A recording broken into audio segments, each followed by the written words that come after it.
নমস্কার বন্ধুরা, জিও হাব চ্যানেলে সকলকে আমি স্বাগত জানাই। দেখো, আজকে ঝাড়খণ্ড স্টেটেরই একটা গুরুত্বপূর্ণ বিষয় নিয়ে আলোচনা করব। সেটা হচ্ছে ওয়াটারফলস ইন ঝাড়খণ্ড, মানে ঝাড়খণ্ডে যতগুলো জলপ্রপাত রয়েছে সেগুলো নিয়ে আলোচনা করব। তো দেখো, যারা বেঙ্গল থেকে পরীক্ষা দেবে ঝাড়খণ্ডের, অনেকেই আছো যারা হিন্দি একটু বুঝতে অসুবিধা হয় বা আরও অনেক সমস্যা দেখে দেখে, তারা কিন্তু আমার এই ভিডিওগুলো অবশ্যই অবজার্ভ করো। এবং যারা মানে অনেকটা আমি ইংরেজিতে বলি, মানে সবার জন্য এটা খুবই গুরুত্বপূর্ণ। তো স্পেশালি তোমাদের জন্যই আমি বানিয়েছি, যারা অনেক কিছু বুঝতে পারো না। তো অবশ্যই আমার চ্যানেলে প্রত্যেকটা ভিডিও তোমরা ভিজিট করো, অনেক কিছু তোমরা বেঙ্গলিতে সুন্দরভাবে ছোটো ছোটো টপিক পেয়ে যাবে। তো চলো শুরু করি আজকে। দেখো, আমরা জানি ঝাড়খণ্ডের যে রিজিয়নটা, সেটা কিন্তু ভূপ্রকৃতিটা এরকম উঁচু নিচু ঢেউ খেলানো বা বন্ধুর। আর এটাও আমরা জানি এই উঁচু নিচু বন্ধুর ভূপ্রকৃতিতেই কিন্তু মূলত জলপ্রপাত গড়ে ওঠে। যখন কোনো নদী একটা উঁচু অংশ থেকে নিচের দিকে অতল গভীরে ঝাঁপিয়ে পড়ে, তখনই কিন্তু সৃষ্টি হয় ওয়াটারফলস বা ঝর্ণা, বা যেটা বড় রূপে বলি জলপ্রপাত। বোঝা গেল? এবার চলো আসি, ঝাড়খণ্ডের সব থেকে উচ্চতম জলপ্রপাত যদি বলা হয়, তাহলে নাম্বার 1-এ আসে লোধা জলপ্রপাত। এই জলপ্রপাতটি বুড়হা নদীতে অবস্থিত। এর উচ্চতা 469 ফিট। আর কোন জেলায় এটি অবস্থিত? এটি কিন্তু লাতেহার জেলায় অবস্থিত। দেখো, এই যে লোধা জলপ্রপাত, এর পূর্বের নাম ছিল কিন্তু বুড়হা ঘাগ। এর থেকে মনে রাখতে তোমাদের সুবিধা হবে, বুড়হা ঘাগ জলপ্রপাতটি কিন্তু বুড়হা নদীতে অবস্থিত। এটি কিন্তু সুবর্ণরেখা নদীতে নয়। এটা অনেকেরই ভুল সিদ্ধান্ত বা ভুল ধারণা থেকে থাকে, সেই ডাউটটা আজকে আমি ক্লিয়ার করে দিলাম। এই যে বুড়হা ঘাগ বা লোধা জলপ্রপাতটা রয়েছে, এটা কিন্তু বুড়হা ঘাগ নামটা অনেক ওল্ডেস্ট। আর এই রক্স যে মানে 3 সাইড থেকে এই ওয়াটারফলসটা পড়তে দেখতে পাওয়া যায়, মানে এইরকম 3টে সাইড থেকে এসে এখানে ওয়াটারফলসটা পড়ছে। এটা হচ্ছে বুড়হা ঘাগ জলপ্রপাত, বুড়া নদীতে অবস্থিত, লাতেহার জেলায়। সেকেন্ড নাম্বারে চলে আসি, এটা খুবই তোমরা সকলেই জানো, নামটা মোটামুটি কম বেশি পরিচিত। সেটা হচ্ছে হুড্রু জলপ্রপাত বা হুড্রু ওয়াটারফল। সেটি সুবর্ণরেখা নদীতে অবস্থিত, নদীর উপরে গড়ে উঠেছে। 322 ফিট উচ্চতা রয়েছে। আর এটি অবস্থানটি রাঁচি জেলায় অবস্থিত। রাঁচি থেকে 36 কিলোমিটার দূরে অবস্থিত একটি হুড্রু জলপ্রপাত রয়েছে। এই হুড্রু জলপ্রপাত ঝাড়খণ্ডের একটি গুরুত্বপূর্ণ কিন্তু ট্যুরিস্ট স্পট। বোঝা গেল? অনেকেই এখানে কিন্তু ঘুরতে বা বেড়াতে যায়। এবার দেখো, সাধনী ঘাগ যে জলপ্রপাতটা, সেটা কিন্তু সাংখ নদীতে অবস্থিত। সাংখ নদীর 200 ফিট উচ্চতা রয়েছে গুমলা জেলাতে। এই সাংখ নদীর উপরে যে সাধনী ঘাগ রয়েছে, তার যে ফটোগ্রাফিক ভিউ, সেটা সব থেকে গুরুত্বপূর্ণ। এত সুন্দর ফটোগ্রাফিক ভিউ আসে যে যারা মেনলি প্রফেশনাল ফটোগ্রাফার, তারা এটাকে আকর্ষিত করতে চায় বা সেই জায়গায় বারবার ছুটে যায়।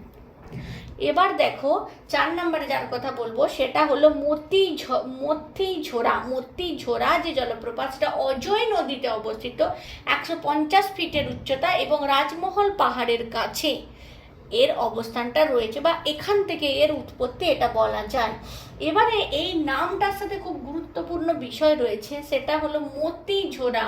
এই যখন ওয়াটারফলসটা উপর থেকে নিচের দিকে ঝাঁপিয়ে পড়ে অতল গভীরে, এই জলপ্রপাতের যে ভিউটা, সেটা কিন্তু পেয়ার্সের মতো দেখতে লাগে, মানে মুক্তোর মতো। জলবিন্দুগুলো যখন ড্রপ করে তখন মুক্তোর মতো দেখতে লাগে, আর তার থেকেই এই নামটা এসেছে মতিঝোরা। বোঝা গেল?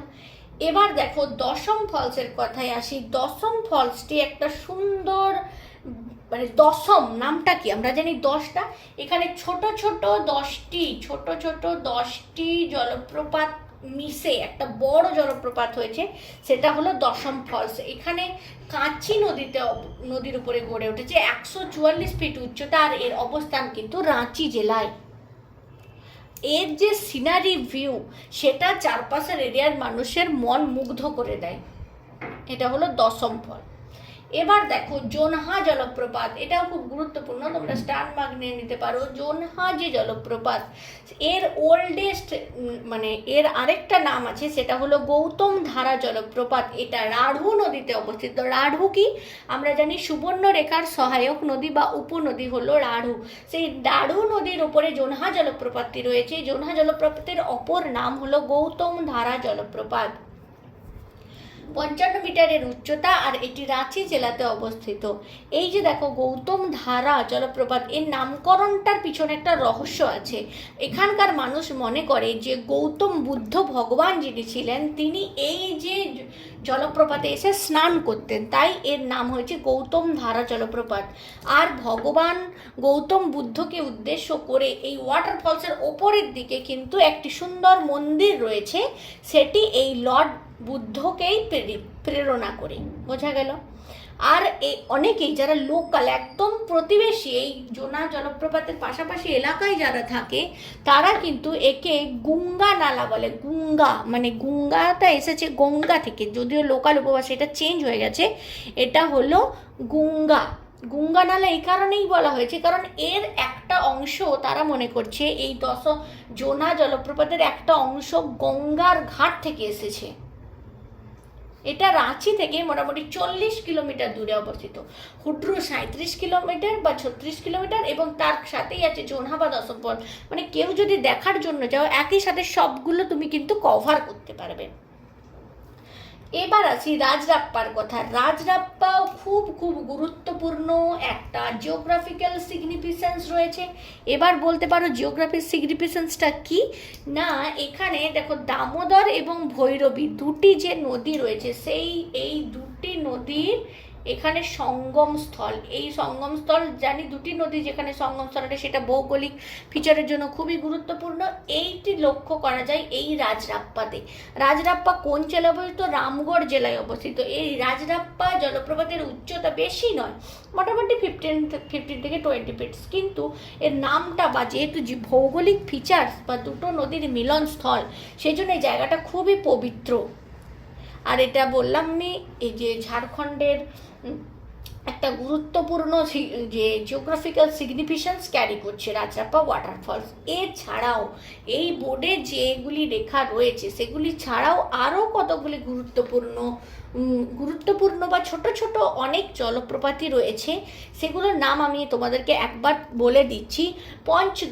পঞ্চঘাঘ নামটা থেকেই বুঝতে পারছো যে এটা একটা গ্রুপ। 5 যে ওয়াটারফলসের গ্রুপ হচ্ছে পঞ্চঘাঘ। এই পঞ্চঘাঘ কোন নদীতে অবস্থিত এটা অনেক সময় ম্যাচিং করতে দেয়, সেটা হলো বানই নদীতে অবস্থিত। BANAI, বানই নদীতে কিন্তু অবস্থিত পঞ্চঘাঘ, বোঝা গেল। এবার দেখো আরও আছে হিরনি জলপ্রপাত। হিরনি জলপ্রপাতটা কিন্তু রাঁচি আর চাইবাসা রোডে দেখতে পাওয়া যায়। আর এই যে এটা একটা অ্যামেজিং সিনিক ভিউ পরিলক্ষিত দর্শায় পর্যটকদের। আর এটা রামগারহা নদীতে অবস্থিত। এছাড়া রয়েছে কেলাঘাঘ ওয়াটারফলস। মানে এখানে আমি যেটা দেখলাম, প্রত্যেকটা কথার সাথে ঘাঘ কথাটা খুবই জড়িত।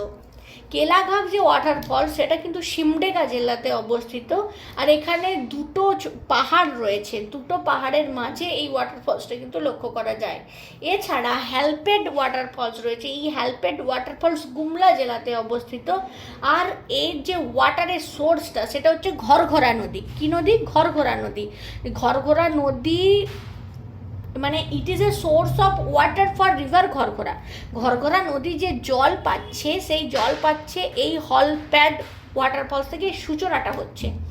এছাড়াও আরেকটি রয়েছে, সেটা হচ্ছে উশরি যে ওয়াটারফলস রয়েছে, সেটা গিরিডির যে টাউন রয়েছে সেখান থেকে মোটামুটি 14 কিলোমিটার দূরে। আর এটা পরেশনাথ পাহাড়ের যে রেঞ্জ, সেটার থেকে উৎপত্তি বলা যায়। আর এই উশরি রিভার ফলসটা একেবারে অতল গভীরে ঝাঁপিয়ে পড়ে, মানে ওপরের থেকে 40 ফিট ওপর থেকে নিয়তল গভীরে কিন্তু ঝাঁপিয়ে পড়ে।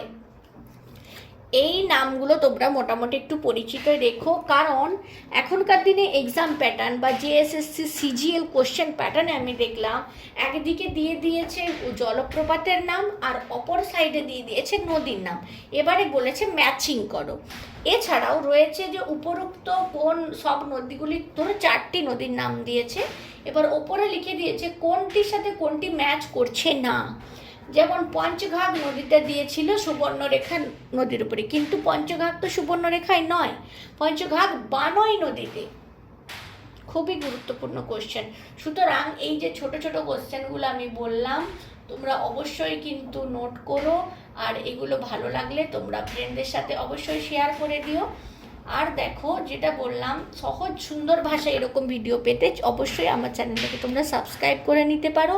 যারা তোমাদের মতনই আরও ঝাড়খণ্ড টেট দিতে চায় বা ঝাড়খণ্ডের বেশি কিছু জানতে চায়, তাদেরকে অবশ্যই বলো যে মানে শেয়ার করো প্রচুর প্রচুর, আর লাইক করো। যদি ভালো লেগে থাকে অবশ্যই কমেন্ট করো। তোমরা কিন্তু আমাকে জানাও না যে আরও কী কী ভিডিও তোমাদের দরকার, সেগুলো আমি তোমাদের জন্য আনার চেষ্টা করব। তো আজকে এ পর্যন্ত, ভালো থেকো বন্ধুরা।